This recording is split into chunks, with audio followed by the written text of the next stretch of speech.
Kuya Pat nga pala, ngayon may pupuntahan tayo.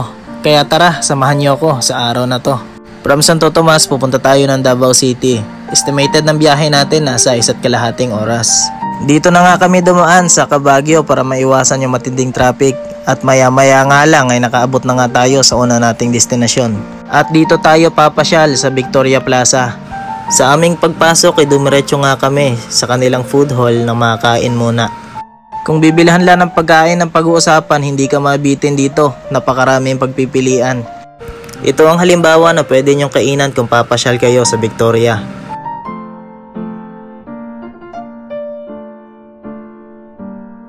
Dito ang napili namin dahil iba't ibang klase ng mga nakakatakam na ulam ang nakadisplay sa kanilang stall. At kami ay hindi pa rin nakakapananghalian. Pagkatapos kumain, nagsimula na kami sa paglalakad at paglilibot. At sa labas lamang na Victoria, makita nyo itong giant inflatable slide. At sa pagkakaalam ko, first in Mindanao po itong gantong kalaking inflatable playground nila. Para sa akin, okay na okay at napakaganda ng lugar na ito. Safe na safe pa yung mga bata. At dahil giant inflatable playground nga, hindi lang mga bata, pati yung mga matatanda ay tiyak na mag-enjoy dito. Sa halagang 150, may enjoy mo na yung giant inflatable slide nila. At dito sa loob, ito naman yung ganap. Iba't ibang mga palaruan na talagang malilibang ka. Sa magagaling sa basketball, talagang matetesting yung shooting nyo. At meron nga pala silang iba't ibang mga video games na tiyak na may enjoy mo. Sino nga ba yung makakalimot sa Justice League, Ninja Turtles, at sa mga dinosaurs na Jurassic Park, diba? Pero sa lahat ng tiningnan namin dito ako namangha. Dahil kung titingnan mo itong mga bata, normal lang sila na naglalaro. Pero pag tumingin ka sa kanilang projector, para na silang nakapasok sa loob ng video games. High-tech na talaga yung panahon ngayon. Hindi ko na nga naitanong kung hanggang kailan yung itatagal ng mga palaruan. Kaya kung may mga bakanteng panahon kayo, wag na kayo magdalawang isip na pumasyal dito sa Victoria Plaza. At syempre, para ma-enjoy yung mga sarili nyo at ang mga anak nyo.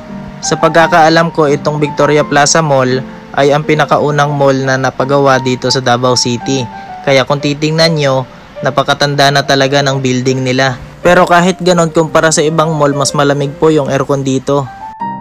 At di rin nagtagal pagkatapos ng paglilibot at paglalakad, napagpasyahan na nga namin na iwanan na itong Victoria Plaza. Kami nga ay muling nagutom kaya naghanap nga kami ng street food. Sa di kalayuan ay nakita nga namin itong mga quick-quick at iba't ibang klase ng snacks. Kaya tara, samahan niyo ako sa pagkain.